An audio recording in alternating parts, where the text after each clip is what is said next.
Bonjour et bienvenue à ce quatrième chapitre du cours en ligne d'introduction de physique quantique.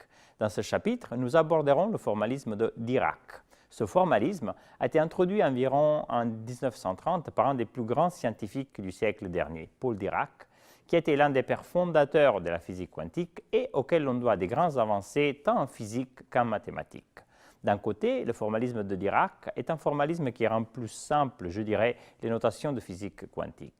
De l'autre côté, il présente également des gros avantages au niveau conceptuel. Par exemple, on pourra mieux comprendre et traiter formellement des grandeurs quantiques qui n'ont pas d'équivalent en physique classique.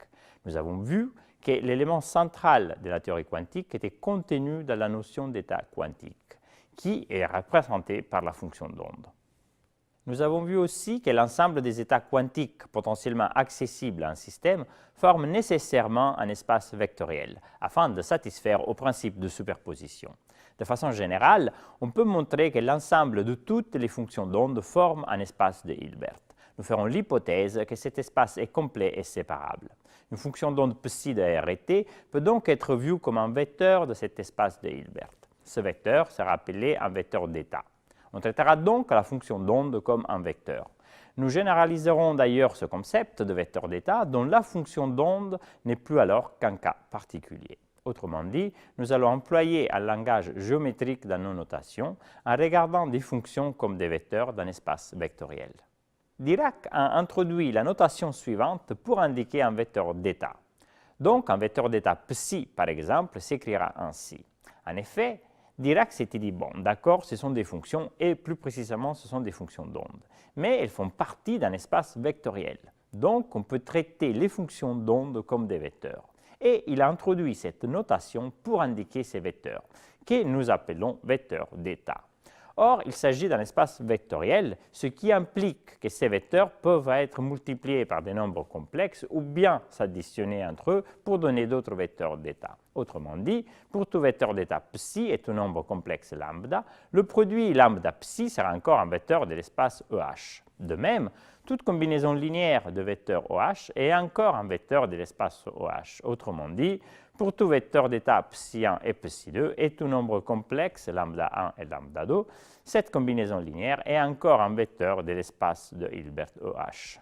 Dans cet espace, on définit un produit scalaire entre deux vecteurs d'état phi et psi qu'on indiquera par cette notation. On imposera au produit scalaire qu'il a une symétrie hermitienne, c'est-à-dire que le produit scalaire du vecteur phi par le vecteur psi est égal au complexe conjugué du produit du vecteur psi par le vecteur phi. Ce produit scalaire est linéaire par rapport au vecteur de droite du produit scalaire, c'est-à-dire que si on considère un vecteur psi égal à lambda 1 psi1 plus lambda 2 psi2, alors le produit scalaire satisfait cette relation. D'autre part, ce produit scalaire est antilinéaire par rapport au vecteur de gauche. Autrement dit, il faut faire attention de prendre les valeurs complexes conjuguées des coefficients de décomposition linéaire quand ceux-ci sont situés à gauche du produit scalaire. Après avoir défini le produit scalaire, nous pouvons dire que deux vecteurs de l'espace OH sont orthogonaux si leur produit scalaire vaut 0. De même, toujours par la définition de produit scalaire, nous pouvons introduire la norme d'un vecteur d'état qui est définie ainsi, c'est-à-dire la racine carrée du produit scalaire du vecteur d'état avec lui-même. Évidemment, pour rester cohérent avec notre interprétation probabiliste, la norme d'un vecteur d'état doit être unitaire. Regardons maintenant deux exemples, le cas d'une base discrète de dimension n et le cas d'une base continue de dimension infinie. Dans le cas d'une base discrète de dimension n, les vecteurs d'état pourront se décomposer selon cette base.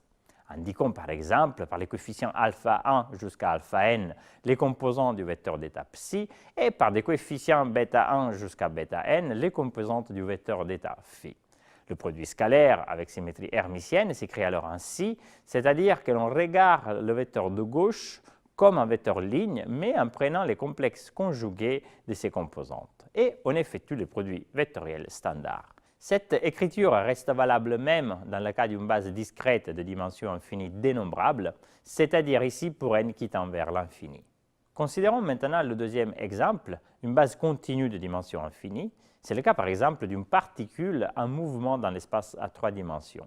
Dans ce cas, l'espace OH sera le sous-espace F de l'espace des fonctions de carré sommable sur R3, comme nous l'avons vu au chapitre précédent.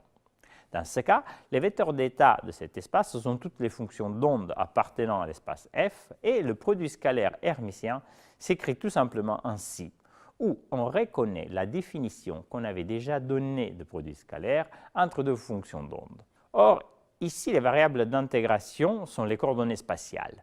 Par contre, notre définition de produit scalaire est bien plus générale.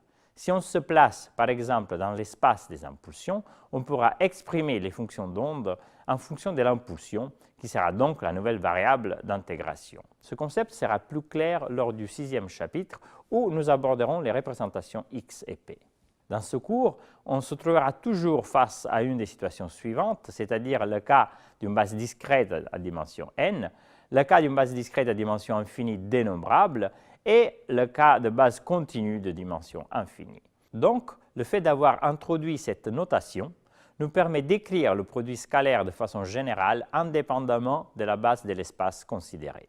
Mais regardons à nouveau notre produit scalaire, par exemple dans le cas d'une base discrète à dimension finie n. Eh bien, les composantes alpha i complexes conjuguées peuvent être regardées comme des coefficients d'une décomposition linéaire. On peut donc définir un autre espace, qui est l'espace de toutes les formes linéaires sur l'espace de Hilbert OH. On appellera cet espace l'espace dual sur l'espace OH et on l'indiquera par OH étoile. En suivant les noms donnés à l'origine par Dirac, on appellera par l'acronyme BRA tout vecteur de l'espace dual de l'espace OH et par l'acronyme ket tout vecteur de l'espace OH. Donc, le produit scalaire peut être vu comme l'application d'un bras sur un ket. D'ailleurs, ces noms furent inventés par Dirac tout simplement parce que quand on fait le produit scalaire, les deux mots forment le mot bracket, qui en anglais signifie crochet. Or, nous ferons l'hypothèse, toujours valable dans les cas traités dans ce cours, qu'il y a une correspondance biunivoque entre les vecteurs de l'espace OH et les vecteurs de l'espace dual. Autrement dit, il y a une correspondance entre les bras et les quêtes. Donc, à tout quête correspond un bras et à tout bras correspond un quête. Par exemple, dans le cas d'une base discrète de dimension finie, à un quête dans l'espace OH, on peut faire toujours correspondre un bras dans l'espace dual en prenant le vecteur ligne et les complexes conjugués des composantes.